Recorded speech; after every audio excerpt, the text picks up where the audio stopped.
បាទថ្ងៃនេះខ្ញុំមានវត្ថុស័ក្តិសិទ្ធិបាទ5មុខសម្រាប់ចែកជាវឲ្យបងប្អូននៅក្នុងបណ្ដាញ YouTube ណាឆ្លាញ់ពេញចិត្តអាចចែកជាវបានណាតាម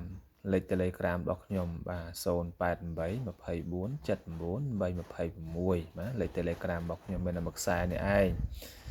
បាទជាដំបូងនេះមានវត្ថុស័ក្តិសិទ្ធិថាវត្ថុមង្គលចាស់បុរាណលោកប្រើថាបញ្ញាក្អែក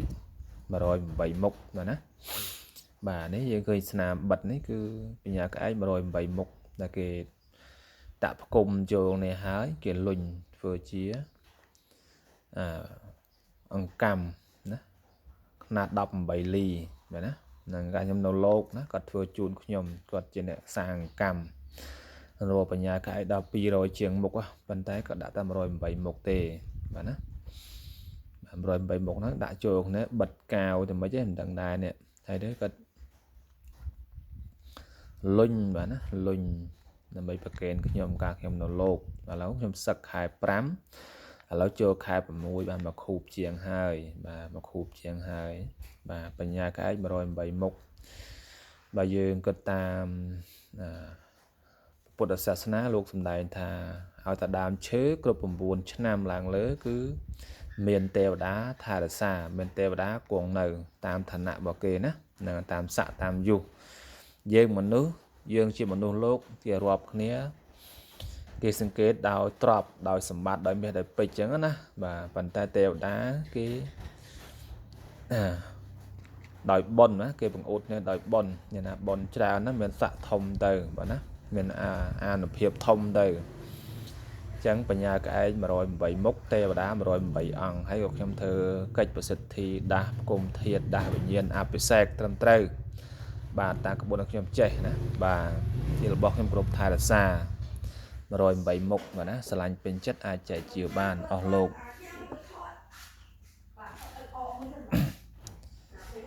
ហើយនេះជារបស់ដែលខ្ញុំគ្រប់ថែរក្សាបាទសាងអំពីកតិចមាសឬក៏ឡុងហិនបាទអញ្ចឹងណាទុកតាមថង់ក្រហមរហូតឡើងអាឡងបាទគេហៅរូបព្រះឈ្នះមារណារូបនិមិត្តបាទរូបនិមិត្តបានន័យថាព្រះអង្គអត់បានបញ្ចេញរូបកាយពិតទេតែលោកបង្ហាញឫទ្ធិធ្វើជារូបនិមិត្តអញ្ចឹងណាបាទអញ្ចឹងពុទ្ធនិមិត្តបាទណាស្រឡាញ់ពេញចិត្តក៏អាចចែកជាវបានដែរខ្ញុំដាក់ចែកជាវណាធ្ងន់ណាបាទប៉ុន្តែមិនស្រាលទេធ្ងន់ក៏ដុកតែម្ដងបាទណាបាទសាងពីកន្តិចមាសឬក៏សាងពីឡុងហិនស្ពាន់ក្រហមហ្នឹងទៅបាទហើយមួយអង្គនេះសាងពីមាសស្រួយណាបាទនេះខ្ញុំលាបប្រេងលើកមូនទៅបាទសាងពីមាសស្រួយព្រះអង្គប្រក់នាគខ្នាតអសនៈឬក៏លើឡានឬក៏រូបបូជាណាសាងពីថ្មមាសស្រួយបាទមួយអង្គនេះគឺពុទ្ធសមាធិណាស្អាតសាងពីដុំមាសស្រួយណាដុំមាសស្រួយស្អាតមែនទែនឆ្លាញ់ពេញចិត្តអាចចែកជាវបានហើយក៏ខ្ញុំប្រើគាថាបញ្ចុះនៅនឹងមាសបាទនៅនឹងមាសបាទនេះជាព្រះអង្គក្លឹម7ឬក៏នាងពូន7ព្រះអង្គប្រនាគស្ដេចនាគនេះគឺបានសម្រេចដោយសោតាណាបាទប្រកាសដែលលោកឡើងមកហ្នឹងលោកមកពេលលើព្រះអង្គហើយគ្របលើព្រះអង្គថានាគប្រក់ពុទ្ធអញ្ចឹងទៅពុទ្ធឲ្យអវាទទៅក៏បានសម្រេចព្រះសោតាបានអញ្ចឹងមរិទ្ធិអំណាចខ្លាំងណាសំបីតែស្ដេចបាទសំបីតែស្ដេចគ្រុឌហ្នឹងក៏មិនអាចធ្វើអីលោកបានដែរសំបីស្ដេចគ្រុឌហ្នឹងក៏គោរពថែរក្សាលោកដែរស្ដេចនាគមុចលិនក្បាល7បាទណាហ្នឹងហើយបាទអញ្ចឹងនាគតំណាងឲ្យមហាអំណាចតំណាងឲ្យលាភជ័យបាទតិចរជុំបាទព្រោះលោកអ្នកបង្អោលទឹកភ្លៀងបាទណាបាទព្រះសមាធិនៅមកនៅក្តីស្ងប់ស្ងាត់តិចរជុំដូចគ្នាដែរព្រោះតែយើងចូលសមាធិចូលឈានចូលសមាបត្តិគឺស្ងប់ស្ងាត់បាទបើអញ្ចឹងអ្នកណារៀនសមាធិដល់សក្តីស្ងប់ពិតប្រាកដណាមិនស្ងប់នឹងបៀបដេកលក់ឯណាបាទស្ងប់នឹងគឺស្ងប់ចិត្តស្ងប់កាយកើតបៃតិរៀនសមាធិរៀនឲ្យជ្រៅទៅដឹងហើយណានិយាយទៅយើងយល់ហើយបើថាកើតបៃតិយ៉ាងម៉េចសមាធិនឹងយ៉ាងម៉េច បាទការស្ងប់នឹងយ៉ាងម៉េចបាទចូលប្រវាំងនឹងយ៉ាងម៉េចបាទទាំងតែយើងពលត្រូវប៉ះត្រូវបានយើងដឹងអានុភាពនៃការសមាធិបាទណាចឹងអស់លោកចង់រួចចាក់ទុកអស់លោកចង់មានសេចក្តីសុខដោយកាយវាចាចិត្តនោះគឺអស់លោកអាចរៀនសមាធិបានបាទណាបាទចង់ឃើញទេវតាចង់ឃើញព្រំចង់ឃើញខ្មោចព្រាយបិសាចអីហ្នឹងលោកអាចរៀនទៅមិនម្ដងចង់ឃើញទេណាយើងរៀនដើម្បីរួចចាក់ទុក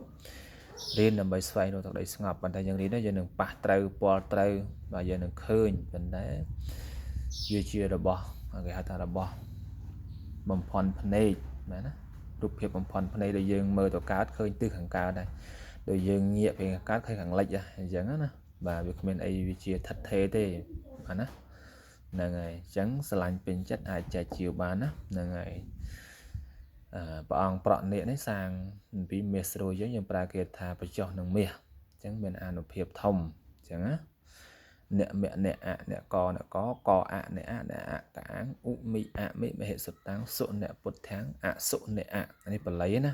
បាទអញ្ចឹងយើងសូត្រសម្រាយទៀតទៅអញ្ចឹងណាមានសម្រាយយើងធ្លាប់សូត្រហើយគេថាអស់ហ្នឹងលោកឆែកក្នុង YouTube ទៅឃើញហើយណាគេថាព្រះច័ន្ទមនីហ្នឹងដែលលោកគេថាខ្សែសូត្រនៅមាសអញ្ចឹងឲ្យតែមានសារជាតិមាសនេះគឺល្អណាស់បុគ្គលណាបានពាក្យបានថែរក្សាបុគ្គលមានក្តីសុខទាំងយប់ទាំងថ្ងៃបាទអញ្ចឹងមានអីទេមានតែប៉ុណ្្នឹងណាអ្នកអស់លោកដែលបានមើលក្នុង YouTube ទៅហើយសូមមានលាភមានជ័យមានសេរីសុខស្តីឈ្នះអស់មាសត្រូវសាធុសាធុ